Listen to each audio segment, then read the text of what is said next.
бир дагы башаламан соода болбош керек. Бир дагы. Шаарда биз темирдей тартипти орнотуп, заманбап мүмкүнчүлүктөрдү түзүп беришибиз керек. Элдин баары ошо көрөт. Тескерисинче соодаңыз ошол жактан көбүрөөк болот, көрөсүз. Балдарды тарткыла, Акбура, Сулаймановдо баарына тапшырма берилдиби? Жетекчинин орун басарлары ошолорго кала бизден дагы бир вице-мэрди жоопту кылып берели. Мына азыр муниципалдык инспекция мына ГУВДдан келди да, милициядан. Балдардын бардыгы мына мэриянын тиешелүү бөлүм башчылары бардыгы. Бул жерде мына ушул жерде бир дагы башаламан соода болбош керек. Бир дагы. Күн сайын, саат сайын, мүнөт сайын ушул жерде тургула. Бардыгын карап, бир дагы башаламан соодага жанагынтип жайып буюмдарын сатам дегендерге жол жок. Аларды өтө катуу карагыла. Эгерде соода кылам десе, мына Ош базардын, Жаңы базардын жетекчиси келдиби? Сизби? Сизде орундар барбы? Булар сизге барсын.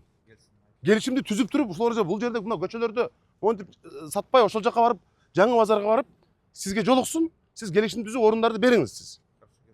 Бир дагы кечегиндей жана бут коерго орун жок деп чыгарып атышпайбы? Кана ошол жерлер. Мына ошол жерлерби? Мына ошолорду, алардын бардыгын бир дагы жанагындай башаламан соодаларга, ошол эле учурда жанагы май куюучу жайлар, май алмаштыруучу жайлар болот Черемушкадеги.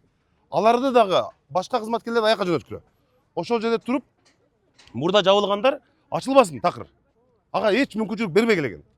Албетте алар айтат, мен кантип тиричилик кылам башка бир. Бирок андай болсо, мына Жаңы базардын жетекчиси келди, ал жактан барып келишим түз. Бул өтө катуу тапшырма. Эгерде муну аткарбаган жетекчилер болсо, биз эртеңден калбай чара көрөбүз. Анан биз ошол бир нерсе койгон. Даяр местосы. Даяр болгон мен айтайынбы? Береке базарда нан базар даяр. Үчүн эч ким барбайт. Мунакта Эле турчу эле. Эже, азыр мен сизди түшүнөм. Сиздин тиричилигиңиз бар, бала чакаңыз бар, анын баарын түшүнөм. Бирок шаарда биз темирдей тартипти орнотуп, заманбап мүмкүнчүлүктөрдү түзүп беришибиз керек. Азыр мен сизге нанга уруксат, эже бүгүндөн баштап соода кыла бериңиз десем, эртең бирөө келип эт сатат, бирөө келип мөмө жемиш сатат. Мына ошону көрүп атпаймынбы? Мына көрүп атам. Ошонун бардыгы мүмкүнчүлүк түзүлөт дагы, анын баары кайра башталат, эже. Мен сизге жардам бергим келет, бирок тартип деген ушундай. Башталган ишибизди аягына чыгышыбыз керек.